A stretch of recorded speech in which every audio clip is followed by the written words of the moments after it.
Now that we have a clear understanding of what OPSEC is, let's try and understand who the bad guys are. So with that, who are the bad guys? Days of old, we would think that the bad guys are, some shady character with glasses or hiding in the corner, lurking in the bushes, trying to hear our conversation. But times have changed a little bit. In these days, the bad guys could be anyone. And so if you're looking at this picture, we have basically a crowded square. So it's a bunch of individuals just sitting out, relaxing. The bad guys could be any one of these people. And it's not just necessarily people from adversarial countries or terrorists or individuals from extremist groups that are looking to gain information. It could also be people from friendly countries. Anyone that we're on opposite teams of any kind of situation with could be looking to gain information about us from different sources. And so when we're out in this square and we're sitting here talking with our friends, or we're with our coworkers, or we're in a restaurant dining and we're discussing information, we have to be aware that the bad guys are always around us. They could be anyone, and they could be listening to what we're saying, trying to gain information so that they could pass it on. So we need to be aware of that. So now that we understand that the bad guys can be anyone, even if we know who they are, now we need to look at what do they want from us. So the question now becomes, what do they want from us? What kind of information do they want from us? So who in here thinks that the information OPSEC is protecting is for classified information? Raise your hand. Right. And so with that, we're not looking, OPSEC is not in place to protect classified information. Rather, it's in place to protect everyday, ordinary information. So just the small things that we don't think of as important sometimes, or what they are after, the information they're after. And so what ends up happening is these small pieces that we think are insignificant, they start putting together to reveal the bigger piece of the puzzle. They understand our plans, our weaknesses, our vulnerabilities, and they start to understand what they can do to hurt us. For this reason, it's important. It's imperative that we protect and safeguard uh, protect information, just everyday vital information that we have that we don't think is sensitive sometimes.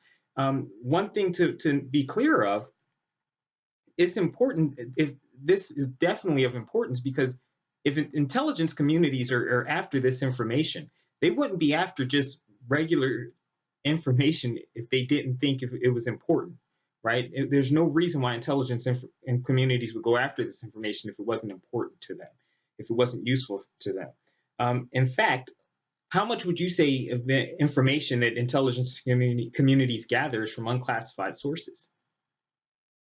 Keep going. Higher. Yep. Higher. You're close. 80%. 80% of the information that these intelligence sources gather is from unclassified information. So sources like blogs, email, cell phone conversations, or this is the information that they're gathering on us that they use to hurt us later on. So what kind of information are they looking for? Can anybody tell me? Okay, yeah. So some of them, like I heard you say that, are the locations, right? Some of our schedules, how we communicate, our future plans, um, what things, personal information about soldiers, assets and weaknesses. These are the things that they want to know about us so that they can use it to hurt us. The story I can kind of tell you. Who knows what doxycycline is? Okay, yeah, it's for malaria, right? And so usually when soldiers are about to deploy to an area where malaria is prevalent, they're given doxy, and so that way it's a preventative. It kind of keeps them from contracting malaria. The thing with doxy is you have to start taking it about 2 days prior to deployment, right? And so then you have to take it for the duration of the deployment. So if you start thinking about areas where malaria is high, you think of South America, you think of Africa, like India, things like those kind of tropical locations. Okay, and so if we were just to be sitting in the PX, right, in the food court of the PX and having a conversation, and I say, yeah, my spouse just got issued some doxy. She has about a 2 month supply. She's not going to start taking it until next Thursday though. And so there's a guy sitting behind us. Does anybody think that that's dangerous? I mean, we're in the PX, right? We're in the food court, so everybody here obviously is vetted, right? We can make, is that a clear assumption? Is that a good assumption? No, we'd be wrong, right? Because what about the FedEx delivery driver? Right? What about the stock worker in the commissary, or excuse me, in the commissary that's just grabbing food, right? So are these people, do they really need to know this information? But what did they just get from us? From overhearing our conversation, what did they get from us? They know that there's a movement. They know that people are about to deploy. They know that we're going to a location where malaria is prevalent, and they know that it's going to happen sometime soon, within the next week or two. Now, these individuals, if they were to share this information, or maybe they were the ones that intended to hurt us, we just exposed our soldiers to risk needlessly because we did not safeguard information. And so, for that reason, it's important that not just the classified, but even the small, sensitive, critical information that we have access to is safeguarded. And we need to make sure that not only our soldiers, but our spouses understand this as well. So knowing what types of information they want is important, but the most important thing to remember is how they get this information. And so that's what we're going to talk about now. How do they go about acquiring this information? So we kind of already touched on it a little bit, but the best way that they gather this information is, how do you think? Yeah, from us, right? And so it's not that no one's gonna. We're past the days more so, and there are still instances where people are approached and solicited for email or information, but most times it just comes from overhearing things or from open source information, like we were just talking about with the 80% of intelligence gathering. And so that's the everyday conversations that soldiers are having on their cell phones, or the conversations that we're having when we're out eating, or information, excuse me, that we post on our website, or our blogs, and Facebooks, or in different social media platforms.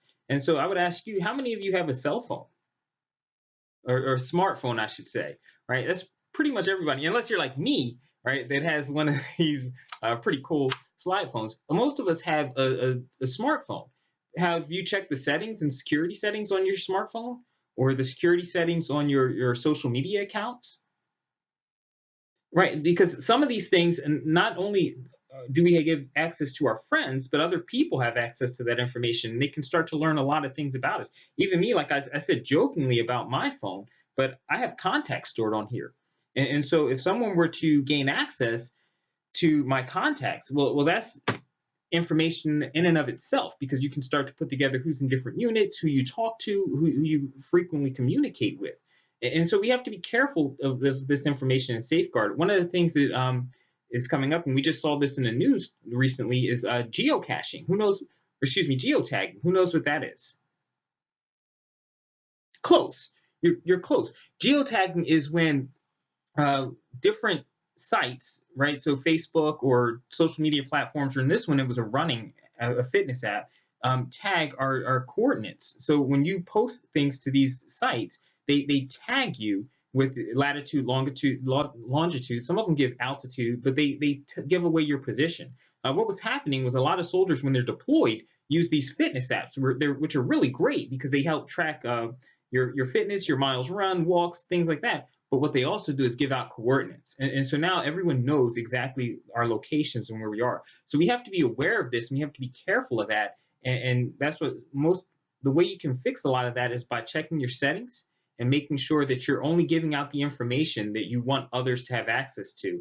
Because like I said, remember, they are trying to gather this information so that they can find out our weaknesses and they can harm us, right? So if we're going to keep our soldiers safe, we don't have to protect. Not only do we protect the classified, but we protect the critical information as well.